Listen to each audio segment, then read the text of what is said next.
So welcome to our September book club. I actually cannot believe that there are only a few months left in the year. Oh my goodness, where is it? Where is it going? We're already starting.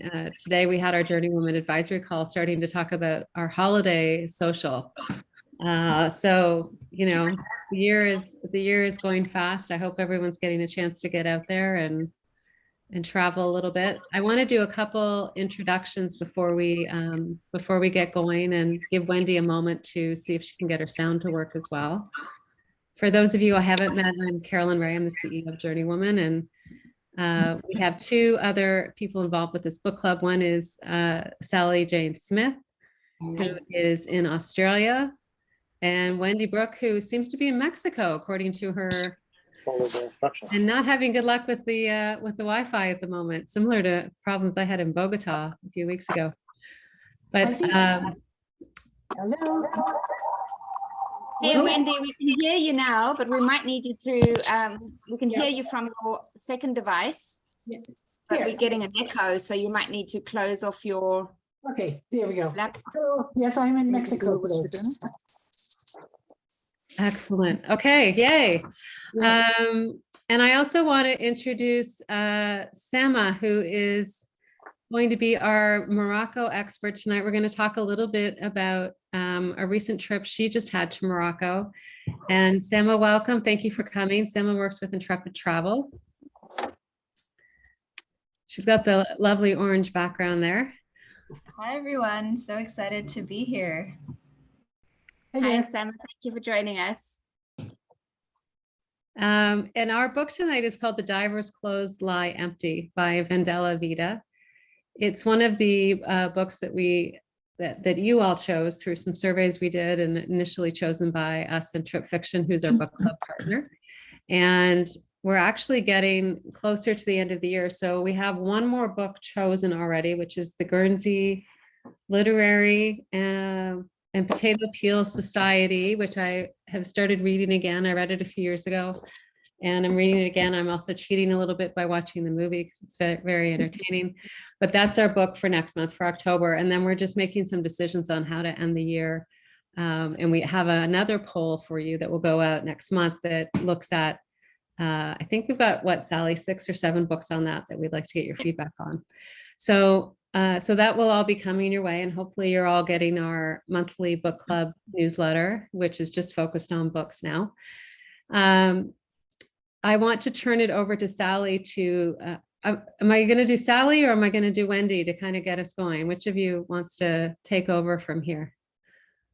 I can take over, unless Sally, it's up to you. Go ahead, Wendy. All right, so and we're going to do a little bit of introductions as well. If anyone's new here, would love to know if this is your first time.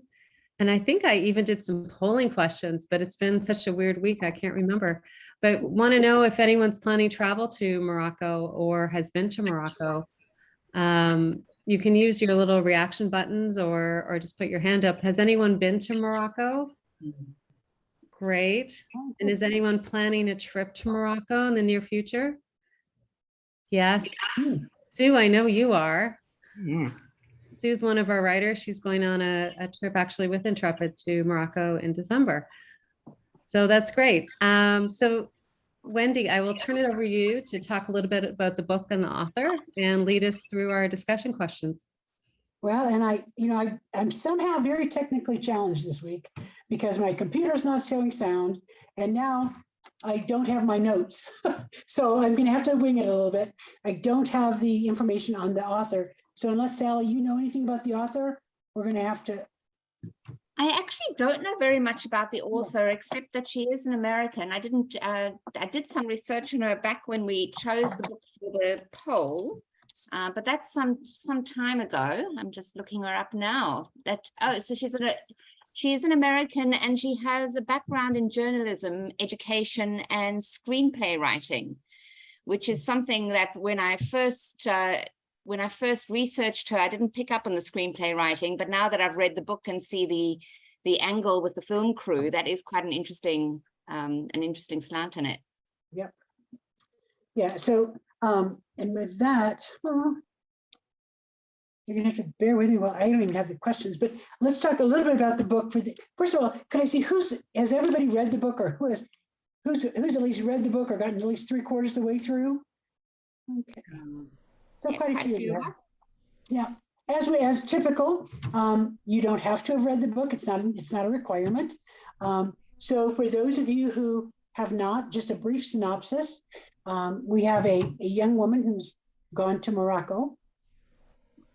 And on her first day checking into the hotel, her backpack is stolen.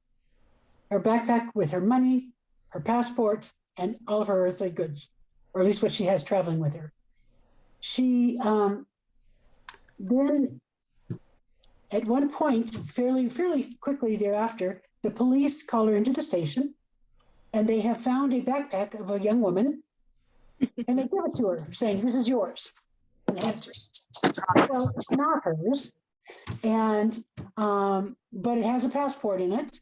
It has a little bit of money, and so she uses, and it has credit cards. So she uses the credit cards to at least check into a hotel or a safer hotel. And at that point, she ends up in the hotel being recruited by a filming company to play a part, an extra, starting out as an extra, but ending up becoming a part in a movie being filmed in Morocco. So it's an interesting twist.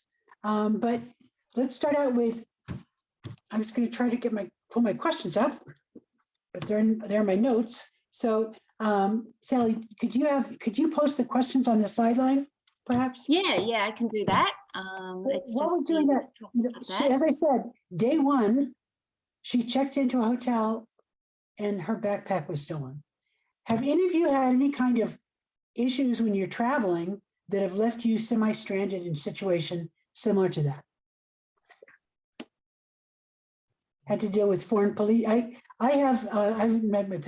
had my passport taken, but I was able to swing the guy with my walking stick, and I got it back. So that was one. But another time, I had a computer stolen when I was in Colombia, and for me, it was very interesting. It was devastating because I was working on my master's thesis, which was on the computer, which I lost altogether. But it was very interesting to me to see how police reacted in different countries and what they took serious, what they didn't take serious, what was important. I mean, I was taken down to the station and, interrogated. They never did find it, but they found how the perpetrator entered my room. He climbed up like a palm tree onto my balcony and broken in through the sliding glass door. And the police told me that he'd probably been casing my place for a while and had been watching, and he knew that I was out for the day and went in to take it. They never did catch it. But that's been my only experience with international thievery, but never being stranded without money or passport. So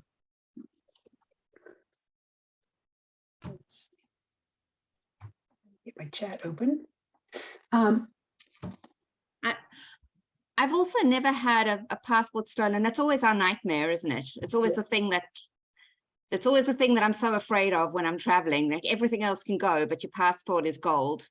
I think the only thing I've ever actually had stolen was a compass that my boyfriend gave me, which was quite a special gift on the way to when I was going to Peru.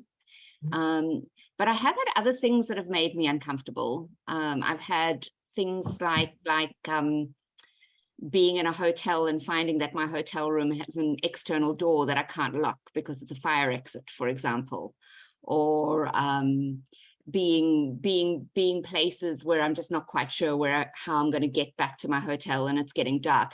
And I was interested in the book. There was one scene that I thought much more could be made of her being uncomfortable, and that was when she was at the Casablanca film at the music festival and was left there alone with no way to get home. And at that point, she had no money, and it was never really explained how she got home. And that would also be a nightmare. I'm alone. I'm at night. My lift has disappeared. I've got no money. What do I do? Mm-hmm. Well, you brought up the point of passports. I know years ago, I always kept a Xerox copy in my suitcase and in one in my purse and one I had them sort of tucked everywhere. Now I have it on my phone, but I have several pages on my phone. I typically, when I arrive in a country, I take a picture of my entrance stamp into the country as well. But then I still have a copy of my paper passport as well. But one of the things that I will have to say I've never been very good at is contacting the embassy that I'm coming to a country. I know that used to be sort of your standard procedure. Contact the embassy, let them know you're going to be there. I haven't done that. I've done that in Venezuela and in a couple of countries that I felt I might be uncomfortable in, but generally I don't. So what are some of your thoughts about keeping track of your passport, checking in with the embassy, or any places you've felt uncomfortable in the past? In the States, at least, we have an online system where you log where you're going to be. And you'll get email alerts saying, oh, there's going to be a demonstration in downtown Vienna or something like that. So in the US, we've got that online system that we check in that way. Actually, that's true. My travel agency does that, sends me little notices when I was coming to Mexico. I'm in Mexico City right now, and I got several alerts about protests happening and where they were happening. So. I always keep my passport in a pouch under my clothes. I would never put it in a backpack. Yeah. Yeah. Good. Yeah, I thought the person in the novel, Reeves, whatever her name is, every time she did something, I thought, oh, don't be so stupid. Don't do that. And I wonder, I couldn't help but wondering, was she new to international travel? Was this a new experience? And I keep trying to think back to my first international trip. How naive was I? As opposed to, 50 countries later, I have like certain mode of operandi now. But those early days, first of all, I was young and foolish. And secondly, I just didn't have the experience to be quite as thing. Now, Carolyn, you say you're an expert at losing things. Have you ever lost anything very important? Well, I might cry a little if I tell you this story, but I think some of you have seen I had a jeans jacket with wings on the back, and I lost it on my way back this time. So, but not to fear, I went to Value Village and I got a new jeans jacket yesterday, and I'm getting new wings on it. But I was just devastated, and I think it was partly because I was trying to do everything in carry-on, and it was the one thing I couldn't fit in my backpack, and I just was tired and forgot it. So I'm kind of abandoning carry-on for my next trip because I don't want to have the stress of like leaving something behind again. But I wear like a Lululemon bag with my passport, my phone, and everything on my chest, like the whole trip. Like I never take it off, even during dinner. And so I agree with the comment about putting the passport in her backpack, like that, you kind of have to expect, I think, sometimes to lose things. And so we can definitely improve on that. Okay, the next question is, do you think travel is a means of getting away from yourself or shedding or changing one's identity a little bit? And have you ever wanted to try to reinvent yourself? And I always start with one of my stories. I used to think when I was like a young teen, middle teen, we would go up to Indiana's Dune State Park for a week every year. It's a beach on Lake Michigan in Indiana. And I used to think that being on a beach where all you have with you is a beach towel and a bathing suit, you can really shed any identity of who you are.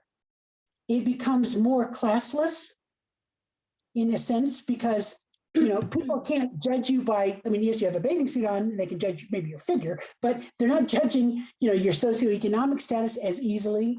They're not judging much about you if you're just on a beach. And so I used to, as a middle teen, I would go down to the beach every day and every day assume a different persona. So one day I was a young college student, taking a weekend off and just going to play. Another day I might be an only child of very rich parents. Another, I might, so I would do these different things because with only a bathing suit, I was just whoever I was. And so I could free myself and become whoever I wanted to be. I think about that now when I travel. I don't do that so much. But a lot of times when I travel, I try to get away from Wendy, the businesswoman, and, just kind of free float a little bit. But has anybody ever thought about how traveling frees you up or can change your identity? Yeah, Mary. I might have told this story on another Zoom, but for all you Canadians, I was living in Singapore for several years, and this was during the Bush administration, and I quickly found out that Americans are really not like that much around the world. And so I became a Canadian. And when people would say, "Oh, where are you from?" I would say Canada. And they would say, "Oh my goodness, we love Canadians." And the conversation was amazing. If I said I was American, forget it. They would just start slamming America. So I assumed the Canadian persona for several years whenever I was traveling. Well, actually, Mary, I don't know if I have it with me. This I trip. did the same thing when I was in college. I said I was Irish. I've got Irish heritage, so I just said I was Irish. It was easier. My passport book is a leather case that says Canada and has the Canadian seal on it. But I got it when I was living in Canada. But yeah, so I still use that, even when it opens up and says an American passport. Yeah. So. Well, similarly, I moved to New Jersey about 6 years ago, but I'll say I'm from New York, because if you say you're from New Jersey, people say, "Oh, you say you're from New York? Wow." I'm from New York. Yeah. Good. I traveled around Europe in a van for 4 months in 1977. And my identity, I left behind my old identity and just became a traveler. I wasn't my job. I wasn't my home. Just a traveler. Yeah. It's a unique identity to assume is to just be a traveler. Yeah. And even more so when you get the opportunity to move somewhere else. I mean, I've been very lucky. I've lived in five countries on 5 continents. And each time I've gone, it's been like this shedding of emotional baggage, all the expectations, all the pain, all the everything. You just leave it behind. It does catch up with you after a while, though, unfortunately. I would just say, I don't think I've ever had a desire to change who I was, but I think we're constantly reinventing ourselves. Every time you have a different situation in your life, like if you go through a divorce, you reinvent yourself to be that person that you were before you were divorced. If you retire, you reinvent yourself to be now a retired person, whatever that feels good and looks like to you. So we're constantly reinventing ourselves. I didn't find the character in the book to be reinventing herself. She was taking on other identities. Yes. And I didn't feel comfortable with what she was doing. I felt she was being unethical at times and not truthful. And I didn't care for her very much. I didn't care for what she was doing. Stephanie, I think you bring up a really good point. She was assuming an identity. She was identity theft. And I thought about, for a minute, let's talk about, the policeman gave her a bag and he kind of said, "Here's your bag." Well, now she knew it wasn't. Yes. Do you think he knew it wasn't as well? I mean, I think he probably, my thought was he probably knew it was not hers either. He just wanted to get her a bag and get her out of there. Yes, yes. And I thought if I was in that situation, I would not have left that police station with that bag. My character would not have allowed me to do that. And especially as she quite early in the piece realizes that or thinks about the fact that the chances are this other woman is in trouble. Yeah. And by not saying anything, not reporting it to the police or to the embassy the next day when she'd had time to reconsider her actions, or to someone, she was actually consigning this other woman who possibly is still in trouble to not having anyone looking for her, not having anyone being willing to rescue her. She was, I agree, Stephanie, she was a very, very problematic character. Mhm. And I wondered- also, this is Ellen.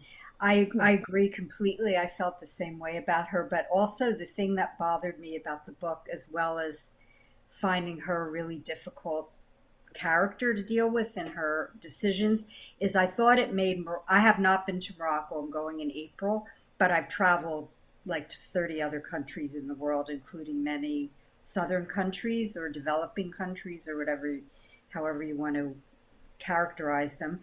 And I thought it made Morocco out to be so negative. Like, you know, they were corrupt. The police were like totally dishonest. And there was not one really positive Moroccan person portrayed in that book. And that really bothered me because I, you know, from what I know about Morocco and people I know who have spent time there and Moroccans I've met, it just felt like a very unfair portrayal or very one-sided and inaccurate. Yeah, I would agree. I went to Morocco in September and the people were wonderful. They were gracious, they were courteous. It was probably one of my favorite countries that I've ever been to. I loved it there. And I felt the same way. I didn't think they really portrayed Morocco in a good light. My take on that was that the portrayals of the Moroccan of all the characters all came through the eyes of the main character, whose name we don't know. And because the main character was being framed as an unlikable and unreliable, paranoid, unpredictable, self-damaging character, I didn't see it that the author was saying that these things about Moroccans. I saw it that this flawed character was viewing them in this way. So I always took it with that kind of pinch of salt of that, hey, would be so much easier if we had a name to call her by. Hey, this is how this woman with her mixed up emotional mind is viewing everyone around her. I mean, I didn't think the first hotel was unsafe. That one that she had to leave. She had to leave it. She couldn't even check out. She had to just run away because she was so unsafe. Yes, something got stolen there, but we know things get stolen when you travel. It wasn't an indictment of the hotel. It was an indictment of her, was my feeling. You know, one of the things too, I couldn't help but think the fact, you know, if I was in a situation where, not necessarily that I went to the police station, but if I was in a place where I picked up the wrong backpack and it wasn't mine, and I now had lost mine, what would I do? So I tried to take that police section out of it. And, you know, I will tell you, if I was in a country where I knew no one, had no money, had no credit card, I might take some money from that wallet and use it to make a phone call, to find a place to sit down, not necessarily to live my life, which she did, but to get help. So, so her taking advantage of it, I had mixed feelings of. I thought, you know, I can understand in a panic, maybe borrowing some money with the intention of paying it back and trying to track this woman down, but not staying with it. And she changed her names a couple of times throughout the book. Yep.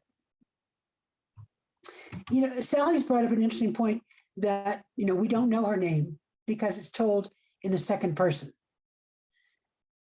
Why do you think the author may have used that approach? And how did that affect your reading of the story?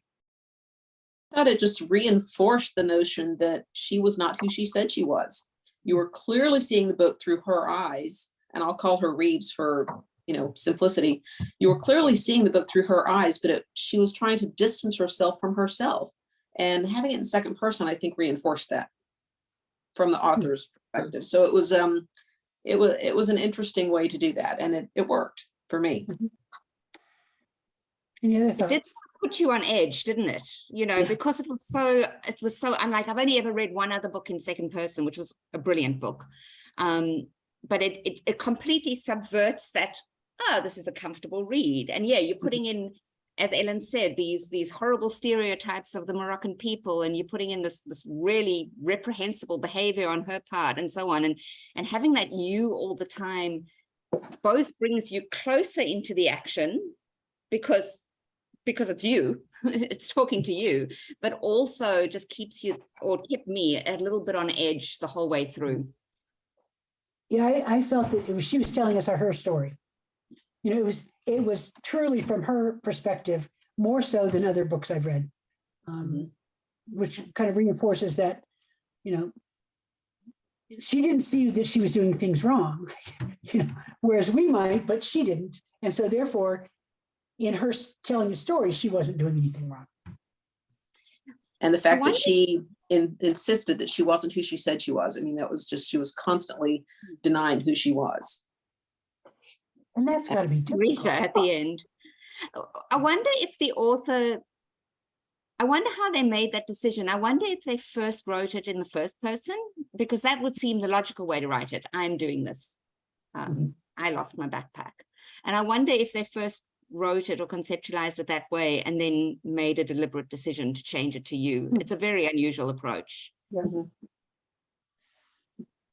And I also wonder if how they chose Morocco, because you could make that any chaotic city in the world. I mean, I'm thinking, when I was reading it, I was thinking New Delhi is like that. Jerusalem is, I mean, there's so many cities in the world that are so chaotic. And how did she pick Morocco? It's interesting, maybe you said that, because I was thinking Jerusalem reminds me of that, and so does Istanbul. You know, I mean, yes.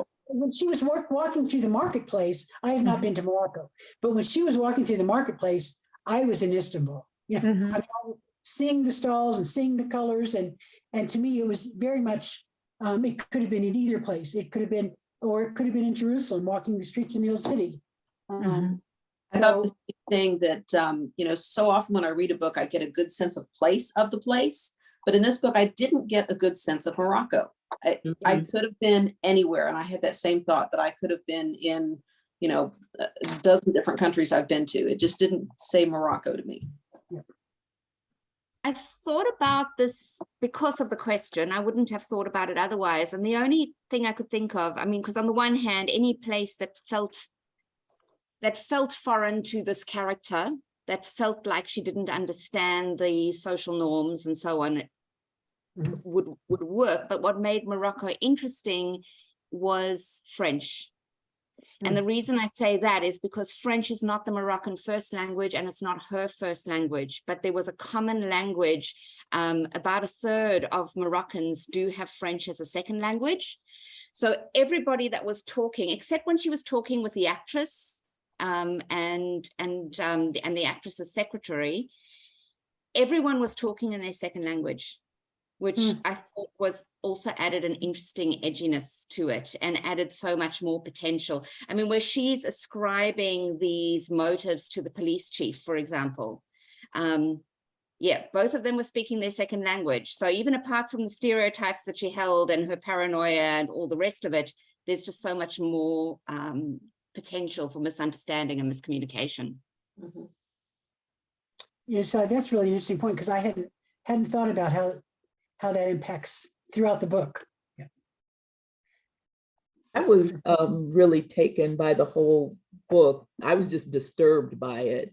And without giving anything away, at the end, in retrospect, I understood more of why I was disturbed, because this was a disturbed woman who had something very traumatic happen to her, and perhaps she was trying to escape, and perhaps, you know, that wasn't her intention when she arrived, but her backpack getting stolen and her identity getting stolen provided her with an opportunity to assume another life, because the life she left behind, you know, was just horrendous.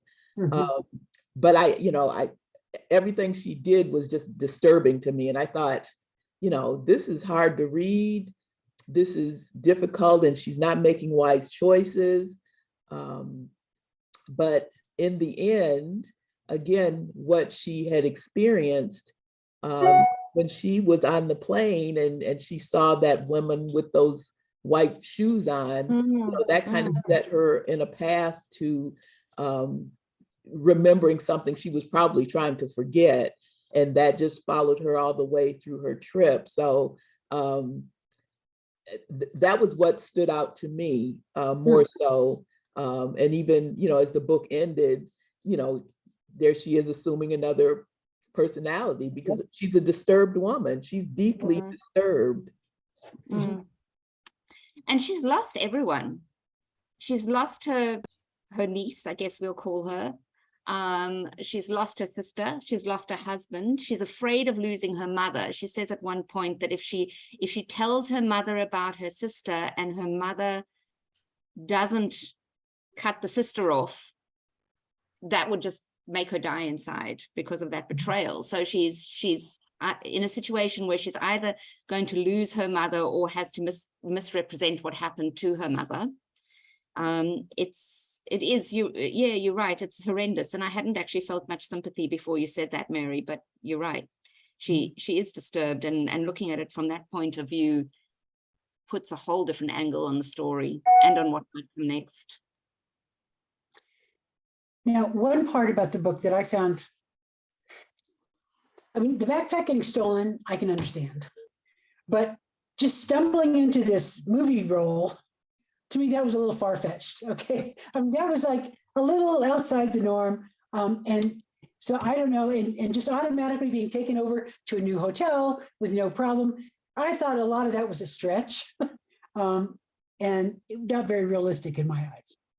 I also thought the whole movie thing was a conspiracy when it started. You know, like it was started the backpack being stolen, and then this was to further that whatever they wanted along was to get her involved with this movie. You know, I didn't buy it, you know, at first. What it did make me think, it made me think, and I did feel a bit let down, although I usually enjoy open-ended books, and I can see why it's interesting that this book is open-ended. The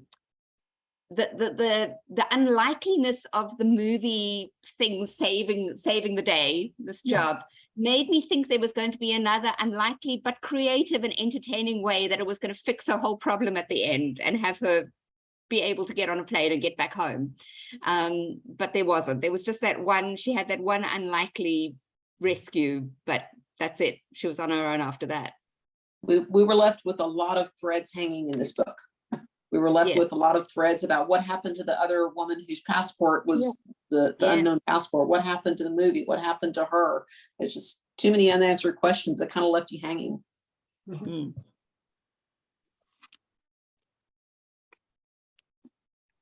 And do we have one more question we can throw out there, Sally?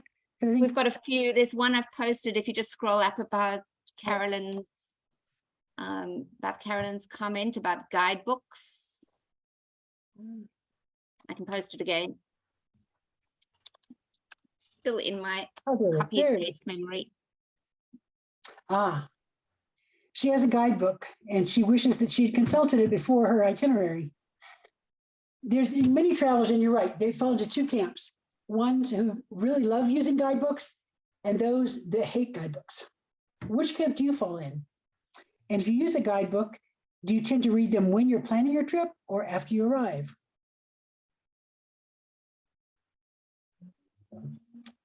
Well, I will say it depends on where I'm going and how long I'm going to be there. For me, if I'm going to go to a country and I'm going to be there 3 weeks, 4 weeks, a month, before I go, not necessarily a guidebook, but I will find books, novels about that are set there to get me a feel for the country. And sometimes I think novels, not necessarily this one, but sometimes depending on the novel, you can get some real understanding of the history of a place, the cultural aspects of a place. I try to find out about the history that I'm going, because I love history, the history, the politics of a country. And I will consult a guidebook. It depends on the type of travel I'm doing. If I'm just going to, so for example, right before COVID, I just got on a bus in Eastern Europe and just went country hopping for a while. And so every night I would get out the guidebook of where I was going the next day and look up 2 or 3 sites so I'd at least have an idea of what was there. Then when I got there, I could, pick out 1 or 2 things to see, spend a couple of days roaming around, get on the bus and take off to another place. I tend to be a person that if I'm going to be in a place for a little bit, I love doing a hop on, hop off bus in a city to give me a feel for what things are and where things are and to hit the highlights. So for example, when I was in Paris, I did a hop on, hop off. There were a lot of things I wanted to see, but I really didn't want to spend a lot of time seeing.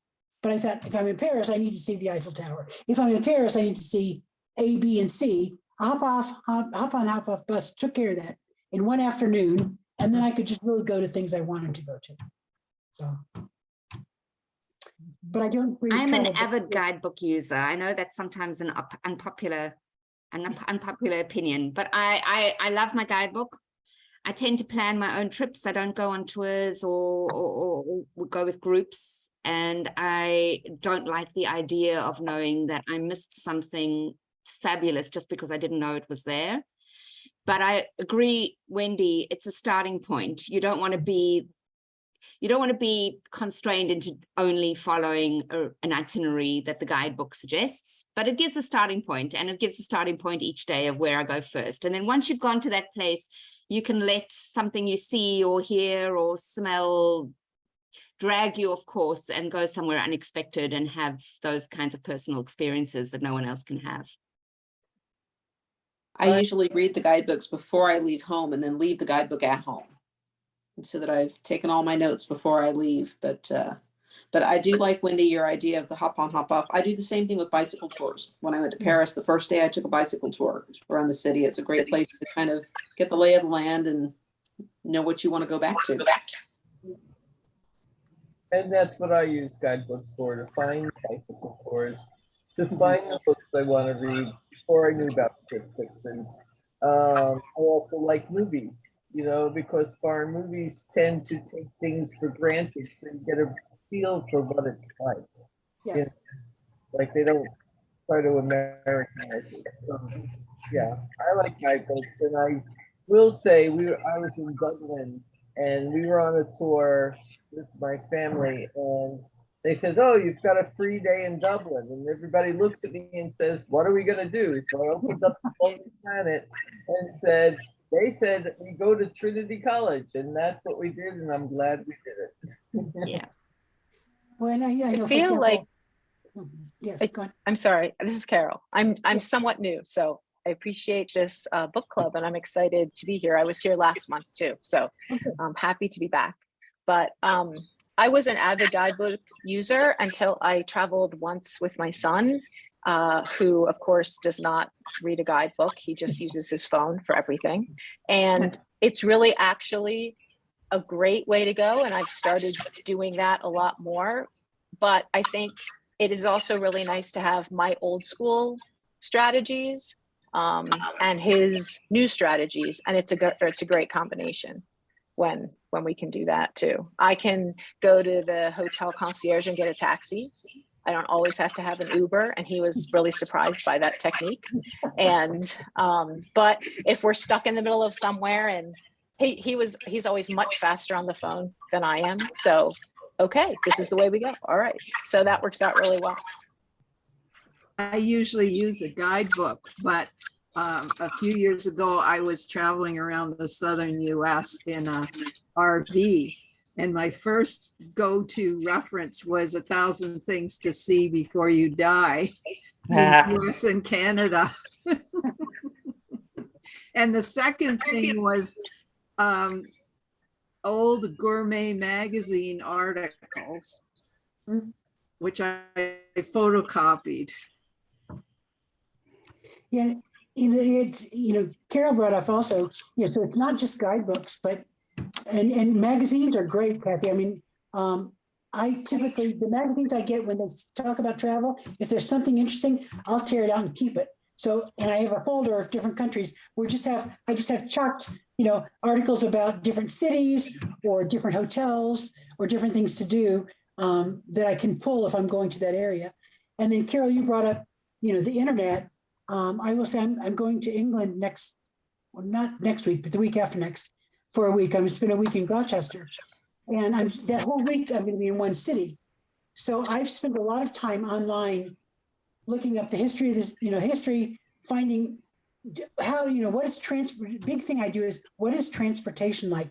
Are there buses? Is there, and are there trolleys? And I look where I'm going to be staying compared to the venue where I'm going to be having the classes. How am I going to get from one place to the other on a regular basis? And where are the different food options within walking distance of my hotel and walking distance of the training center I'm going to? So I do a lot of that online checking beforehand and just kind of keep a list of those in a note on my computer. And the best thing about online checking is getting up-to-date reviews from people. So I use my guidebook a lot I found some absolute gems of little family-run hotels and businesses and so on through guidebooks, which is counterintuitive, but I found them that way. But I had booked into a tour that I had found in a guidebook. I'd booked into it was, as I said, I prefer traveling alone, but sometimes you need to go on a tour, and I wanted to go to Mount Nemrut in Turkey, which is a little bit, because I don't drive, it's very hard to get to. And had actually booked with a tour guide and then looked him up on TripAdvisor and found a couple of very scary stories from single women who had traveled with him. And was saying, don't just run a mile. And that was someone who had been recommended in usually a very trustworthy guidebook. So it is well worth looking to the community of women travelers out there who are sharing their stories. And speaking of women travelers, I think we've got about 15 minutes left. And I think, Sama, you want to talk to us a little bit about Morocco? And so, Carolyn and Sama, do you want to take it from here and we can. Yeah, I am actually a little jealous that I haven't read this book yet. It sounds absolutely unhinged and I need to read it. But thank you all so much for allowing me to talk about my experience a little bit. I have a little presentation. I do so many. I think I can't share my screen, but that is totally fine. I will still talk about this. So what I'll do is I'll just share a little bit about Intrepid first, because my first experience with Morocco was actually with Intrepid. So I'll dive in there.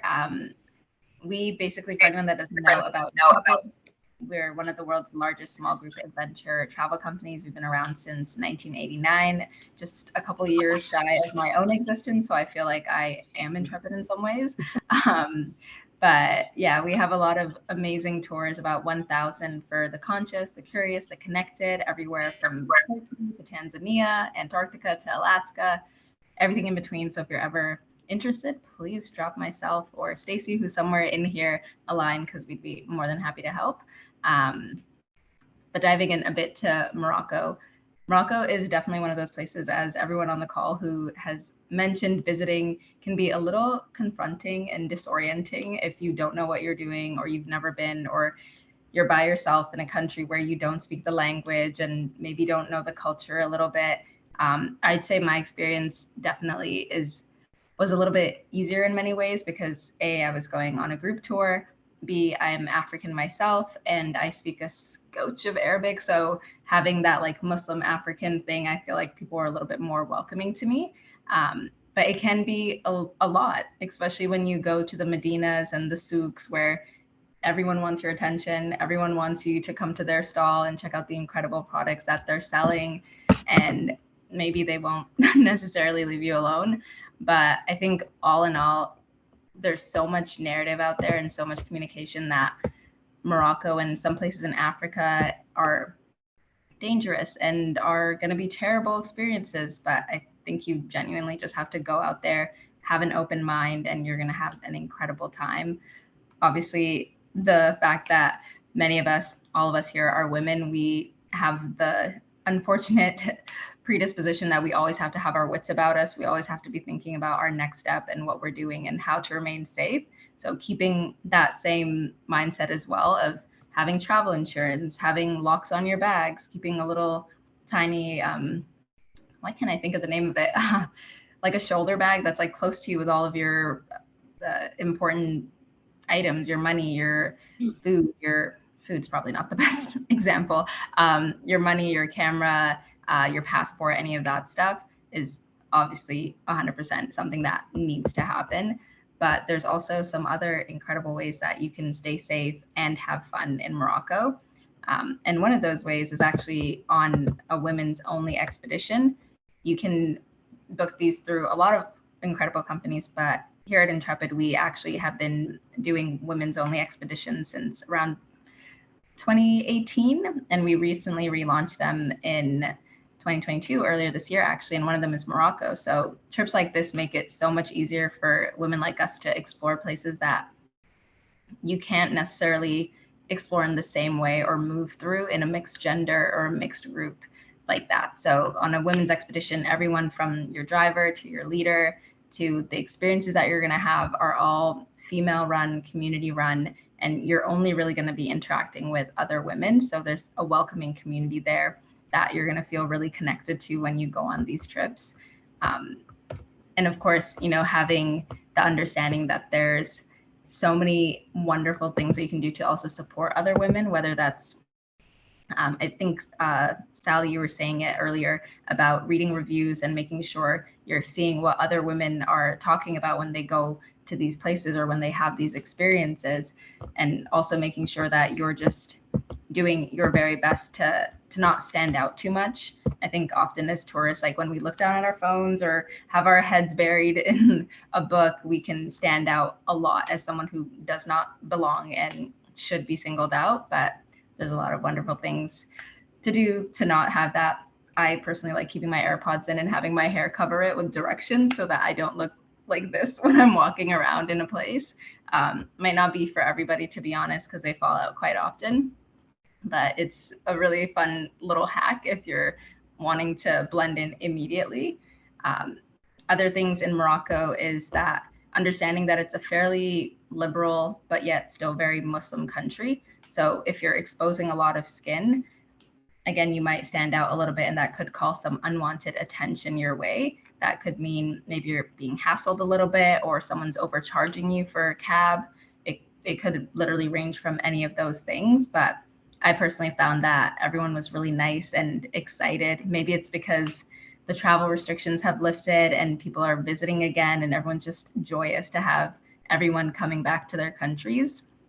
So I would say, yeah, keeping your wits about you, having fun, having an open mindset, and not necessarily believing everything that you read, taking it a little bit with a grain of salt and letting your own experience of the country speak to how you view it.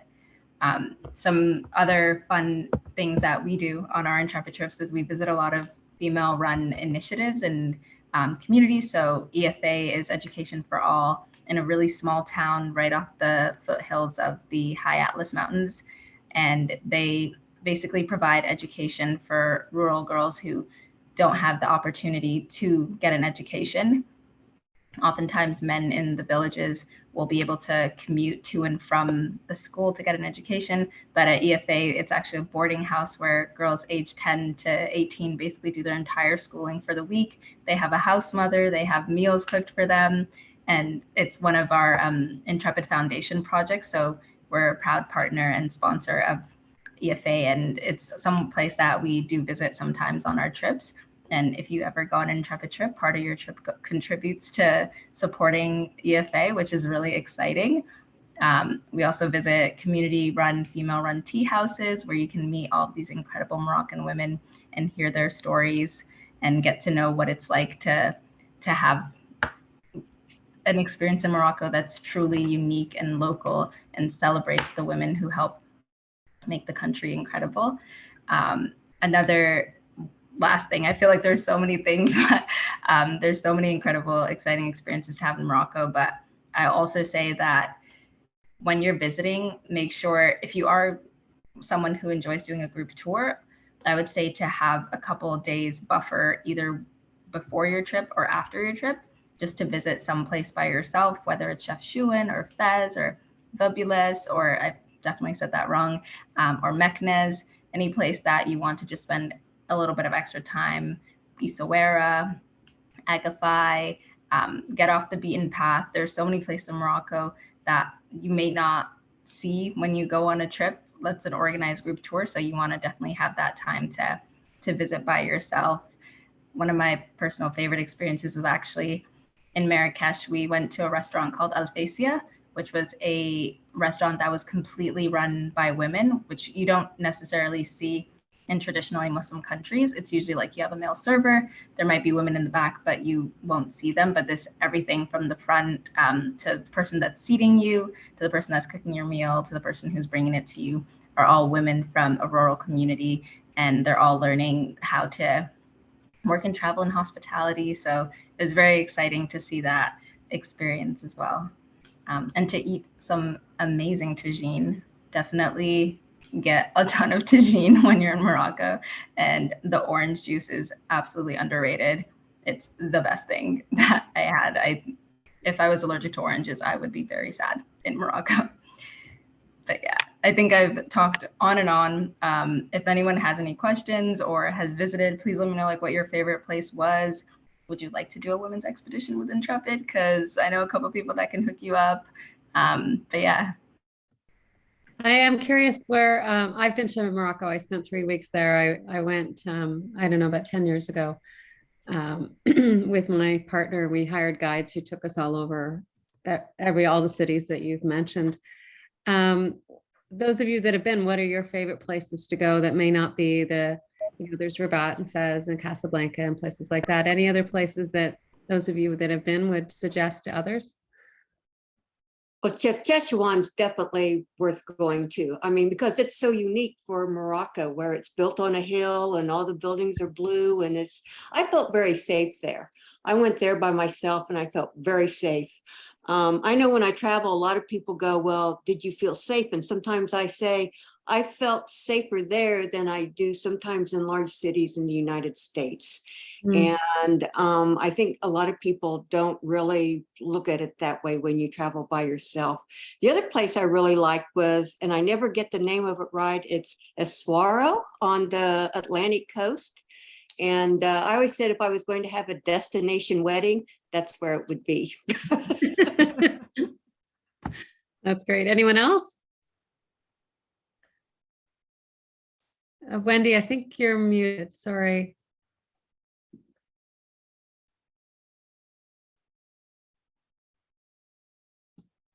Okay. Can you hear me now? Yep. So one thing, I hadn't thought about Morocco and the coast so much. And my nephew went to Morocco, I don't know, a few years back. And I said, oh, what are you going to do? And he said, I'm going surfing. And I was like, I hadn't even thought about, well, I don't think about surfing vacations anyway, but I hadn't thought about surfing as being Morocco as being a destination for surfers. But apparently it's a very good surfing area. Yeah, kite surfing, I think too. Yeah. The question I had, Sam, is in terms of that solo travel, what's transportation like? Are there decent buses to go from city to city, and are those relatively safe? Yeah, there are a ton of bus systems. There, of course, if you have the means to, I know a lot of people will tend to opt for like a cab, but they tend to be like rated at a certain amount. So I think it's like 100 dirhams, even if you're going like a 5-minute drive, or if it's a 1-hour drive, it kind of ends up being around that.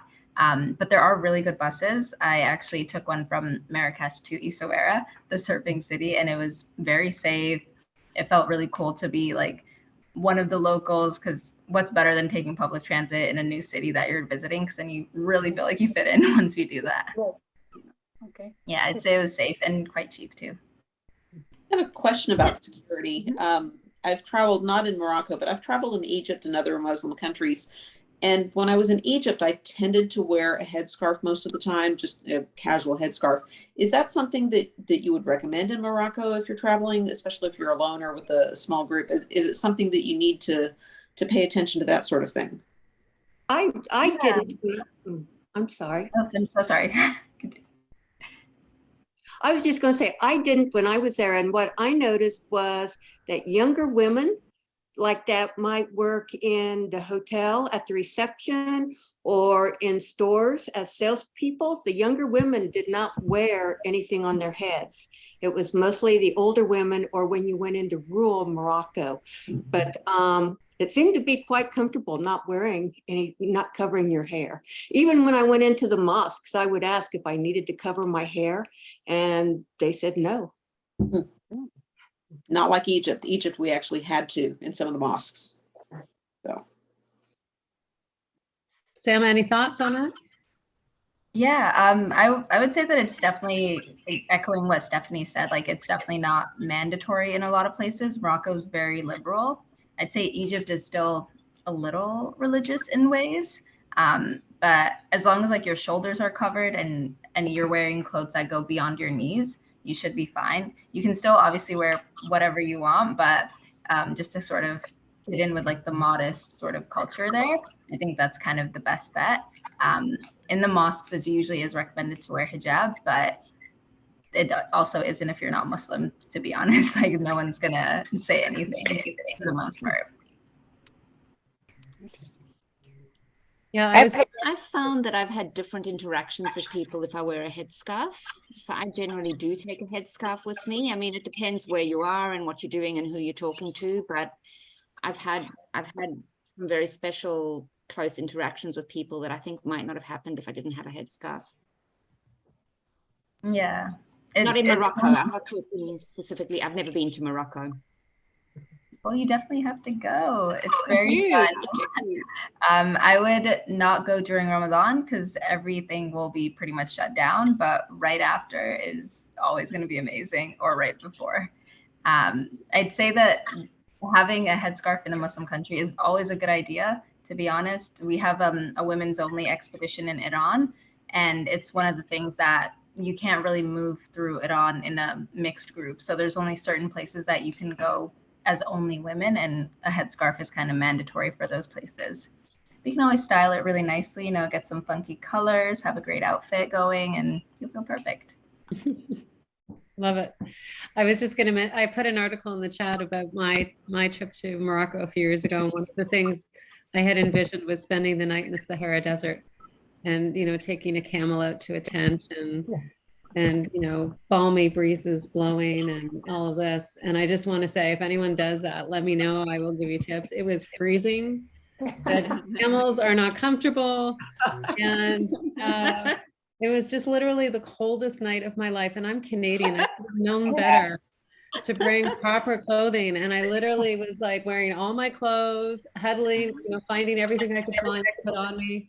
It was New Year's Eve actually, but it was an amazing experience because there were people all around the world gathered around this fire, and we all counted off our countries as the clock struck 12 and sang, and it was just an amazing experience. So I really think, I was saying to Sama the other day, I think Morocco is, you know, going there helps you understand the rest of Europe in a way that you just can't unless you've been there and understood the influence of the, you know, and then you go to Seville and you see the tower and you see all these influences of Moorish, you know, history on the rest of Spain and how influential it was, and the gardens and all these things that really came from them. So I highly recommend it as a, you know, hand in hand with Spain, which is amazing. So, any other questions about Morocco? Anything anyone wants to share? I'm excited to be going for Christmas. I've wanted to go for years, and so I'll be doing the Morocco food tour over Christmas. So I'm beyond excited that we'll be in Chefchaouen on Christmas Day, because I was going to go by myself, and that was my goal, to be there for Christmas Day, and so that the tour actually lines up exactly that way. But I'm going to go for 5 days by myself at the beginning, and to stay in Eswer, I think.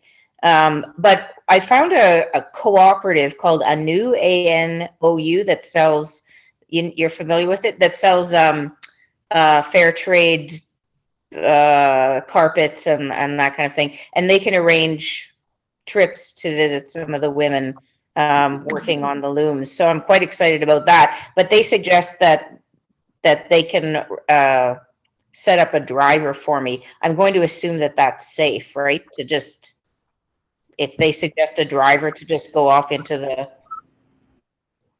out of the city, take a driver. Yeah. Yeah, I'll notice some is a cooperative that's very near and dear to our hearts, also at Intrepid. So a lot of our trips visit it. Okay. And yeah, I would definitely say that it's very safe to go with the driver that they organize. For a little backstory, if anyone doesn't know, they teach embroidery skills to women with disabilities in Marrakesh and help them earn a living for themselves, which is so beautiful. And the rugs are next level. So it's amazing. But yeah, you're going to have an amazing time, Sue. Wonderful. Thank you. The other amazing thing I'll just say about Morocco, we could talk about it all night, is the riads are beautiful. Just beautiful. Like the most beautiful places I have ever stayed, I think, have been in Morocco. And I remember the first night getting to one of the riads in Marrakesh and just being blown away by how beautiful and sophisticated it was. And you feel like a bit of a princess, right? You're all the pillows and the food and but I remember also saying, I wonder why there's so many Italian restaurants here. And after 3 weeks of eating Moroccan food, I knew why, because it does, it is very, you do need something else other than Tagine after a little while, but it's just a stunning place. So I hope if anybody wants to go, they'll certainly go. And we also have our women's travel directory, as you know, that has all kinds of Morocco tours in it. So please do take a look at that. And if you have questions about any of the tour operators, let me know, because we've gotten to know most of them over the last few years. How is it for vegetarians? I can't answer that, but Sama, maybe, can anyone else answer that? I will One of say the women that. Oh, sorry. So when we were Sam and then Stephanie. Oh, sorry. Somebody else can answer. Go ahead. I thought no one was going to chime in, so go ahead. Oh, so sorry about that. I'd say that there definitely are a lot of vegetarian options, but if you're looking for traditional Moroccan food, you're often just going to get like vegetarian tagine, which is still amazing and it's incredible. But I would definitely say make sure that you stop by like one of the fruit stands and get some fruits and veggies for yourself if you'd like. There are also, as Carolyn was saying, there are also a lot of different styles of restaurants. So if you get a little tired of tagine every single night, you might want to try something different. I will say I had a lot of McDonald's on my last day because I had just too much tagine. I was like, I can't eat any more meat and bread every single day with honey. It was too much. It's delicious. So I also put in the chat that we read last year Alice Morrison's book on Morocco, which in vast contrast to this book, everybody enjoyed. And she had a lot of safety tips in there. She had a lot of advice. And one of them was to learn about 10 words in a language. And one of the words I remember, Wendy, you might remember this, was to learn beautiful. That's beautiful. And different words beyond thank you and things like that, but learn words to give compliments to people. So I really, I recommend reading her book. And I believe she's got a BBC series as well. But she was lovely. And she actually introduced us to Education for All. And we made a donation to them as one of the many groups that we donated to last year, which we do with all of our events. But Education for All was one of them. So it's nice to know that you know, it's kind of a small world sometimes, isn't it? Yeah, that's incredible. Our team actually in the UK hosted Alice Morrison a couple months ago for her book. So it's nice to also hear that. Great. And I've just realized I've been remiss. We didn't do our usual where you just give the book a rating out of 10. I don't have my spreadsheet open or anything, but it would be interesting to hear what people thought. So if you want to just quickly type in the chat a number out of 10 for how you found the book, and that would be interesting. I think I know what it might end up being.